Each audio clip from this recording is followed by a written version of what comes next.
खंडवा में एक 5 साल का बच्चा सारू अपनी माँ, बड़े भाई और अपनी छोटी बहन के साथ रहता है। जहाँ सारू और उसका बड़ा भाई गुड्डू घर चलाने के लिए ट्रेनों से कोयला चोरी करते हैं और उनकी माँ एक मजदूर है और पत्थर तोड़ने का काम करती है। इसके बाद हम देखते हैं कि एक दिन सारू अपने भाई गुड्डू के साथ रात को काम करने जाता है, लेकिन वहां जाते जाते ही सारू को नींद आ जाती है और गुड्डू के बार बार उठाने पर भी सारू नहीं उठता है। जिसके बाद गुड्डू सारू को वहीं रेलवे प्लेटफॉर्म पर छोड़कर अपने काम पर निकल जाता है और सारू को वहीं रहने को कहता है ताकि वो अगली सुबह साथ में घर जा सके।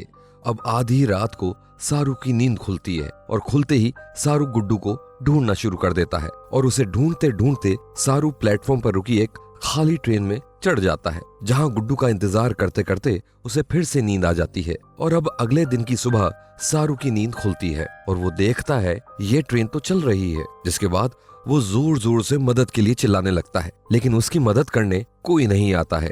अब समय बीतता है और 2 दिन बाद वो ट्रेन पहुंचती है कलकत्ता, जो कि सारू के घर से 1600 किलोमीटर दूर था। और ट्रेन का दरवाजा खुलते ही सारू तेजी से प्लेटफॉर्म की तरफ भागता है और वहां सबसे गुड्डू का और अपने घर का पता पूछने लगता है। लेकिन क्योंकि वहां ज्यादातर लोगों को बंगाली भाषा ही आती है, इसलिए कोई भी उसकी बात नहीं समझ पाता है। ऐसे ही करते करते सारू अपनी ही उम्र के कुछ बच्चों से मिलता है जो प्लेटफॉर्म के पास ही सो रहे थे और वो भी उनके साथ वहीं सो जाता है।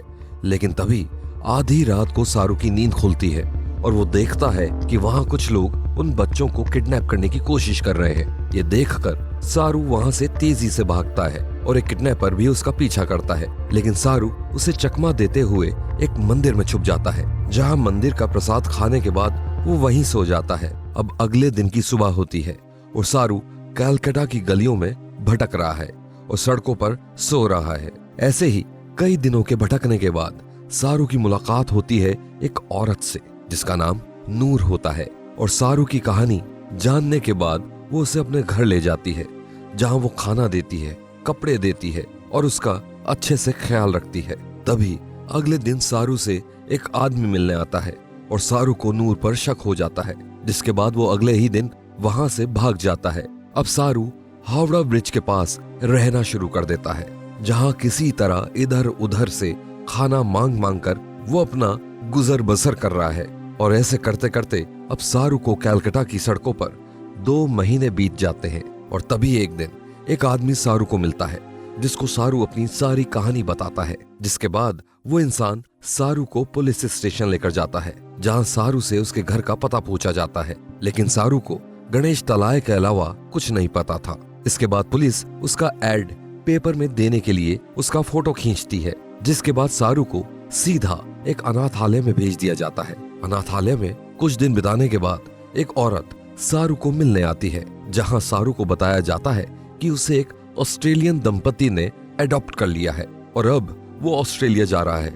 इसके बाद सारू को बेसिक इंग्लिश सिखाई जाती है, जिसके बाद सारू को सीधा ऑस्ट्रेलिया भेज दिया जाता है, जहां वो पहली बार अपने अडॉप्टेड पेरेंट्स सू और जॉन से मिलता है। और अब धीरे धीरे सारू उनसे घुलने मिलने लगता है और देखते ही देखते साल बीत जाता है और हम देखते हैं कि सू और जॉन एक और बच्चे को अडॉप्ट करते हैं, जिसका नाम मंतोष होता है। लेकिन बचपन से ही मंतोष की दिमागी हालत कुछ खराब होती है। अब कहानी आगे बढ़ती है और सारू को वहां रहते रहते 20 साल बीत जाते हैं और हम देखते हैं कि सारू और मंतोष अब दोनों बड़े हो चुके हैं, जहां मंतोष अपनी दिमागी हालत की वजह से सबसे दूर रहता है। और तभी हम देखते हैं कि सारू होटल मैनेजमेंट की पढ़ाई के लिए मेलबोर्न जाता है, जहां उसके साथ कई इंडियन स्टूडेंट्स भी पढ़ते हैं और कॉलेज में ही सारू को लूसी नाम की लड़की से प्यार हो जाता है। इसके बाद वो दोनों एक पार्टी में जाते हैं, जो कि सारे इंडियन स्टूडेंट्स ही दे रहे थे। पार्टी के बाद सारू सबको अपनी कहानी सुनाता है, जिसके बाद उसका एक दोस्त उसे गूगल अर्थ नाम के एक सॉफ्टवेयर के बारे में बताता है, जिसकी मदद से वो दुनिया की किसी भी जगह को देख सकता है।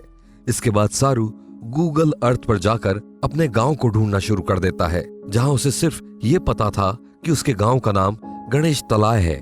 और उस रात जिस स्टेशन पर गुड्डू उसे छोड़कर गया था, उसने उस स्टेशन के सामने एक बड़ी सी पानी की टंकी देखी थी। इसके बाद सारू उस समय की सारी कलकत्ता जाने वाली ट्रेन्स का रूट पता लगाकर एक सर्च रेडियस बनाता है जहां उसे अपने घर को ढूंढना था। इसके बाद हम देखते हैं कि अब सारू को हर जगह अपना भाई गुड्डू दिखाई देने लगता है। उसे बार बार अपने गांव की गलियां और अपनी माँ की याद आने लगती है और ये सब इतना बढ़ने लग जाता है कि सारू अब हर वक्त उन्हें ही ढूंढने की कोशिश में लगा रहता है, जिसके वजह से अब लूसी के साथ में उसका रिश्ता खराब होने लगा है।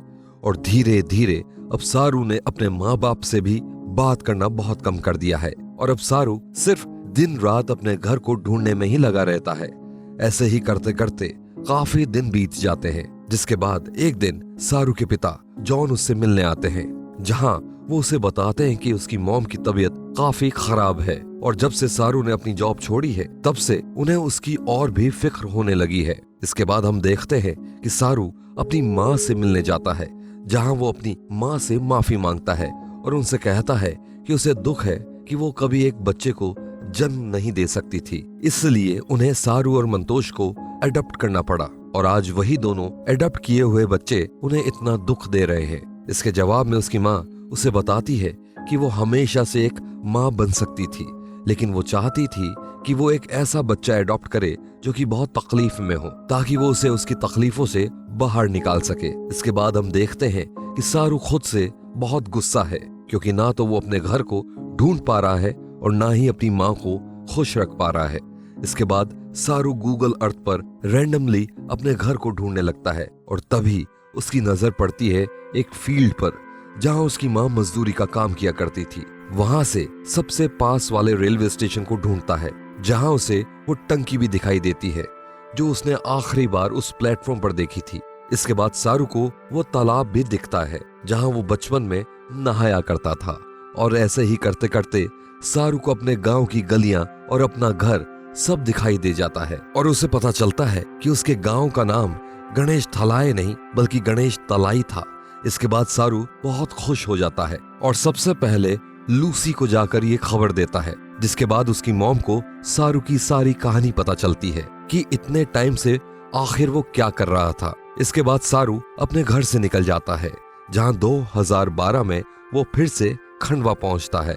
जिसके बाद सारू उन्हीं गलियों से होता हुआ जहां उसका सारा बचपन गुजरा था अपने घर पहुंच जाता है, जहां उसे पता चलता है कि अब उसका घर एक तबेला बन चुका है जहां कई सारे जानवर बंधे हुए थे। ये सब देखकर सारू बहुत मायूस हो जाता है। जिसके बाद वो खड़े एक आदमी से पूछता है कि गुड्डू, उसकी बहन शकीला और उसकी माँ अब कहाँ रहते हैं। जिसके बाद वो आदमी उसे उसकी माँ से मिलवाता है और अपनी माँ से मिलने के बाद सारू बहुत रोता है। इसके बाद सारू अपनी बहन शकीला से भी मिलता है और गुड्डू के बारे में पूछने पर सारू को पता चलता है कि जिस रात गुड्डू उसे छोड़कर गया था उसी रात गुड्डू की ट्रेन से टकराकर मौत हो गई थी। इसके बाद सारू अपने मॉम और डैड को फोन करके अपनी खबर देता है। वो बताता है कि उसकी असली माँ समझती है कि वो दोनों ही उसके माँ बाप हैं और वो तो बस उसे जिंदा देखकर ही बहुत खुश है और सारू उनसे ये भी कहता है कि वो जल्द ही वापस आ रहा है। इसके बाद फिल्म हमें बताती है कि इतने सालों से सारू ने अपना नाम भी सही से नहीं लिया था, क्योंकि उसका असली नाम सारू नहीं बल्कि शेरू था, यानी लायन। तो इस तरीके से शेरू 25 सालों तक खोया रहा, लेकिन आखिर में उसने अपने घर और अपने माँ को ढूंढ ही लिया। तो ये थी लायन फिल्म की सच्ची कहानी। आपको ये कहानी कैसी लगी हमें कमेंट्स में जरूर बताइएगा।